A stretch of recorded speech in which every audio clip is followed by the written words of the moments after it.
दोस्तों, future work channel में आप सभी लोगों का स्वागत है। दोस्तों, इस वीडियो में अध्याय 6 चैप्टर 6.1 त्रिभुज यानी ट्रायंगल की चर्चा करेंगे। यहाँ पर फ्यूचर वर्क चैनल में आप लोग अगर नए हैं तो सब्सक्राइब कर लीजिए और बेल आइकन को दबा लीजिए, और पुराने हो तो वीडियो को लाइक शेयर कर लीजिए। ठीक है, चलिए आज हम बात करेंगे ट्रायंगल है। चैप्टर 6.1 कह रहा है कि कोष्टक में दिए गए शब्दों में से सही शब्दों का प्रयोग करते हुए रिक्त स्थान भरना है। ठीक है, तो कह रहा है कोष्टक में दिए शब्दों में सही शब्दों का प्रयोग करते हुए रिक्त स्थान भरिए। कह रहा है सभी वृत्त होते हैं। दोस्तों, वृत्त चाहे छोटा हो चाहे बड़ा होता है, एक ही रूप के होते हैं। जब छोटा और बड़े वृत्त दोनों एक ही समान होते, चाहे छोटा हो चाहे बड़ा हो, होते हैं, वृत्त ही होते हैं दोस्तों। इसलिए कह रहा है कि आप बताइए सर्वागसम होंगे कि समरूप है। समरूप मतलब एक रूप जैसे होते हैं उसे हम क्या कहेंगे दोस्तों? समरूप। तो यहां पर क्या रहेगा दोस्तों? समरूप भरा जाएगा। यहां पर क्या भरेंगे? समरूप, यानी कि जिसका एक जैसा रूप होता है उसे क्या कहेंगे? समरूप कहेंगे। दूसरा क्या है? सभी वर्ग होते हैं। दोस्तों, चाहे छोटा वर्ग हो चाहे बड़ा वर्ग होते हैं, रूप एक ही जैसा होता है, रूप चेंज नहीं होता है। क्योंकि वर्ग में क्या होता है? चारों भुजाएं जब बराबर होते हैं उसे हम क्या कहेंगे? वर्ग कहते हैं। तो यहां पर इनके रूप एक ही जैसे होंगे तो इसे क्या कहेंगे? समरूप कहेंगे। क्या कहेंगे दोस्तों? समरूप। ठीक है, तीसरी बात करें, सभी त्रिभुज समरूप होते हैं। अब देखिए, जितने भी त्रिभुज होते हैं दोस्तों, उसकी कह रहा है कि समरूप होते हैं। तो यहां पर देखिए, समरूप होने में समबाहु होते हैं।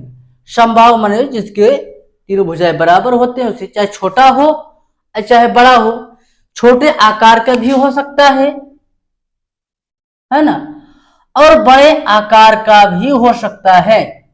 भुजाएं बराबर होती हैं तो इनको हम क्या कहेंगे? समबाहु। समबाहु। ठीक, देखिए 4 नंबर कह रहा है भुजाओं की समान संख्या वाले दो बहुभुज समरूप होते हैं यदि नंबर एक है उनके संगत कोण। अच्छा, क्या दो बहुभुज हैं और समरूप है, तो आप जानते हैं दो बहुभुज हैं और उनके जब समरूप होते हैं तो उनके जो होता है संगत कोण क्या होंगे? बराबर होंगे। क्या होंगे दोस्तों? संगत कोण। अगर भुजा बराबर तो होते हैं दोस्तों, तो उनके कोण भी बराबर होते हैं। अब क्या उनकी संगत भुजाएं क्या होती है? उनकी संगत का क्या होंगे? समानुपाती होंगे। समानुपाती मतलब होता है समान अनुपात में होते हैं। ठीक है, आइए दूसरा नंबर सवाल देखिए, निम्नलिखित युग्मों के दो भिन्न भिन्न उदाहरण दीजिए। अच्छा, समरूप आकृतियां दिखेंगे। समरूप मतलब जिसकी आकृतियां समान होती है समरूप कहेंगे। अच्छा, अगर मान लीजिए समरूप की चर्चा कर रहा है कि जैसे वर्ग की चर्चा कर लें, एक जो है इस प्रकार छोटा भी हो सकता है, एक जो है बड़ा हो सकता है। तो वर्ग में वर्ग के अनुसार क्या अगर चर्चा करेंगे तो क्या देख पा रहे हैं? एक छोटा है एक बड़ा होता है। तो आकृति जो होता है, आपने पढ़ा कि वर्ग में चारों भुजाएं बराबर होते हैं। जब चारों भुजाएं बराबर होते हैं तो हम उसी क्या कहेंगे? समरूप कहा जाता है। अच्छा, आप ऐसे भी कह सकते हैं जैसे कि त्रिभुज होता है, एक बड़ा त्रिभुज हो सकता है। अगर इसका नाम पी क्यू आर कहेंगे तो इसका नाम ए बी सी।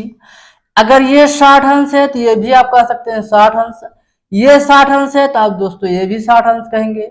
अगर ये 60 अंश कहेंगे तो आप क्या कहेंगे? ये भी 60 अंश कहेंगे। तो यहां पर आपने रूप दिखा बराबर, क्योंकि आपने पढ़ा कि समरूप की मतलब चर्चा करेंगे जिनको को 60 अंश बन रहा है 60 अंश ये भी बनेगा, 60 अंश बन रहा है 60 ये भी बनेगा, 60 अंश ये भी बना 60 अंश ये बनेगा।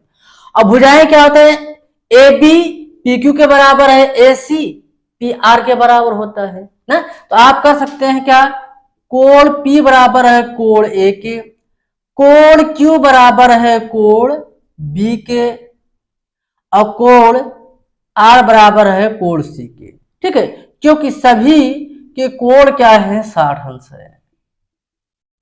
है ना। अब भुजाएं क्या है, भुजाएं अगर पी क्यू बराबर है तो ए बी बराबर बी हो जाएगा दोस्तों। अगर पी आर बराबर है तो आप कहेंगे ए सी बराबर होगा, और कहेंगे क्यू आर है, क्यू आर है तो आप कहेंगे बी सी बराबर होगा। ये समरूप होता है। ठीक है, दो उदाहरण हो गए। ऐसी कृतियां जो समरूप नहीं है। अच्छा, अगर हम मान लीजिए कि ये का हम क्या कर देते हैं, इसे वर्ग बना देते हैं, और दूसरा हम क्या बना लेते हैं, समलंब बना लेते हैं, क्या इनकी आकृतियां समान है? आप कहेंगे बिल्कुल नहीं है, क्योंकि इनकी चारों भुजाएं बराबर, इनकी चारों भुजाएं बराबर नहीं होती हैं, इसलिए ये समरूप नहीं होती है। दूसरी बात क्या कर सकते हैं, आप एक त्रिभुज दिखा देंगे और एक वर्ग दिखा देंगे, क्या ये वर्ग और त्रिभुज समरूप है? आप कहेंगे बिल्कुल नहीं है, क्योंकि भाई त्रिभुज उसमें 3 भुजा है, वर्ग में 4 भुजा होती हैं, इसलिए समरूप नहीं है। ये दो उदाहरण हो गया। तीसरा बात करेंगे, बताइए कि निम्नलिखित चतुर्भुज समरूप है या नहीं है। अब यहाँ पर चतुर्भुज समरूप है कि नहीं। अब यहाँ देखिए दिया है पी क्यू आर एस दिया है, और यहाँ पर दिया दोस्तों ए बी सी डी दिया है। अब यहाँ पर देखिए इनकी भुजा क्या है, पी एस क्या है 1.5, इसका जो होता है देखेंगे ए डी का मान दिया है 3। यानी अगर आप पी एस और इधर कंपेयर करेंगे यदि ए डी, तो आप क्या देख रहे हैं, यह 1.5 दिया है दोस्तों, और यह 3 दिया है। यानी कि दशमलव अगर हटा देंगे तो यह 15 दूना 30, यानी कि 1:2 में आ रहा है, तो भुजाएं तो बराबर हो नहीं रही है। अच्छा, ये ऐसे भी आर क्यू, आप बीसी बराबर आर क्यू भी देख सकते हैं। इनका दिया ये 1.5 दिया, यहाँ 3 दिया है। दशमलव अगर यहाँ पर देखेंगे, अगर दशमलव हटाएंगे तो इस तरह का 30 हो जाएगा, 15 का 15 दूना 30। तो आपने देखा ये भी भुजाएं बराबर नहीं है।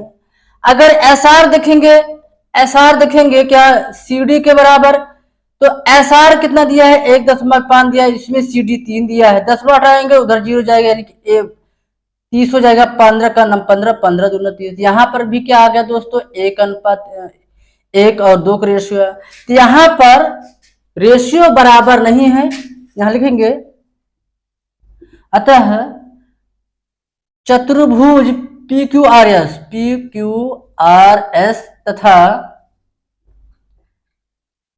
चतुर्भुज ए बी सी डी